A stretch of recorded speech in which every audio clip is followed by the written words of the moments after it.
ముఖ్యమంత్రి కట్కొత్తంగానే రైతుల ఖాతాలలో టింగు టింగుమని పైసలు పడతాయని చిన్న సీఎం బట్టి సారు చెప్పుడు. రేవంత్ అన్న బాటను ఒత్తంగానే రైతులకు రైతు భరోసా పైసలు వడుడు కూడా షురువైంది. 9 రోజుల దాకా రైతులందరి ఖాతాలలో పైసలు పడుతున్నాయన్నారు. కానీ సర్కారు గీలకు రైతు భరోసా పైసలు ఏతలేదని మాజీ మంత్రి హరీష్ అన్న గిట్ల వార్నింగ్ ఇచ్చిండు. ఆయన అనుకుంటుండు ఔటర్ రింగ్ రోడ్డు లోపల ఉన్న రైతులకు 2 లక్షల మంది రైతులకు రైతు బంధు ఎగబెడితే ఏమైతుంది అనుకుంటుండు.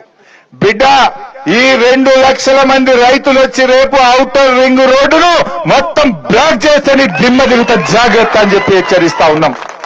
పటాన్ చెరువులం 22,000 మంది రైతులున్నాం. పోయి 22,000 మంది ఔటర్ రింగ్ రోడ్డు మీద కూర్చుంటే ఎంతమందిని అరెస్ట్ చేస్తాడు? ఏ జైలు పడుతుంది? నాకు ఇస్తావా ఇయ్యవా? 22,000 మంది పోయి ఔటర్ రింగ్ రోడ్డు మీద వంట వార్పు పెట్టి నీ సంగతి ఏంటంటే దిబ్బకు దిగతాడు. అదిగిరాడా?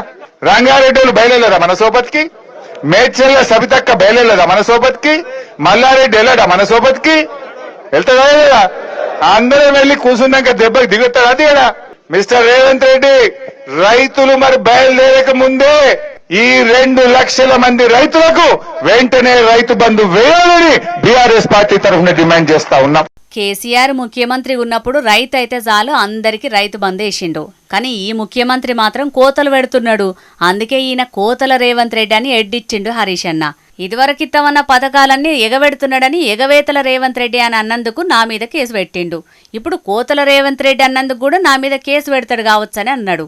ఇప్పటికైనా ప్రభుత్వం ఔటర్ రింగ్ రోడ్ లోపలున్న 2 లక్షల మంది రైతులకు రైతు భరోసా పైసలు వెయ్యాలి, లేకుంటే ఔటర్ రింగ్ రోడ్డును దిగ్బంధిస్తామని వార్నింగ్ ఇచ్చిండు. సంగారెడ్డి జిల్లా జిన్నారం మండల కేంద్రంలో కారు పార్టీ ఎమ్మెల్యేలు, లీడర్లు రైతులతోటి కలిసి ధర్నా చేసిర్రు.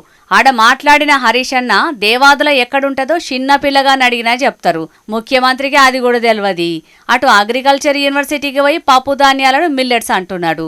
ఆయనకు మిల్లెట్స్ కు పప్పు ధాన్యాలకు తేడా తెలియదు. ఏం తెలియని రేవంత్ రెడ్డి మన రాష్ట్రానికి ముఖ్యమంత్రి అవుడు మన కర్మ. రేవంత్ రెడ్డి ముఖ్యమంత్రి అంటే ఇజ్జత్ పోతుందని అన్నాడు. ఇక ఈ మీటింగ్కి వచ్చిన హరీష్ అన్న అభిమానులు ఎసొంటి ఫ్లెక్సీలు పట్టుకొచ్చిర్రో చూడుర్రే.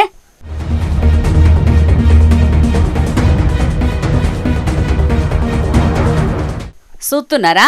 2028లో రప్పా రప్పా 3.0 లోడింగ్ అని అభిమానులు ఎట్లా హల్చల్ చేస్తున్నారో. మొన్న జగనన్న పల్నాడు టూర్లో కూడా గిట్లనే పుష్ప సినిమా డైలాగులు రప్పా రప్పా తలకాయలు నరుకుతామని ఫ్లెక్సీలు పెడితే పెద్ద రచ్చనే అయింది. ఆ ఫ్లెక్సీ పట్టుకున్న తమ్ముని మీద కేసు కూడా అయింది.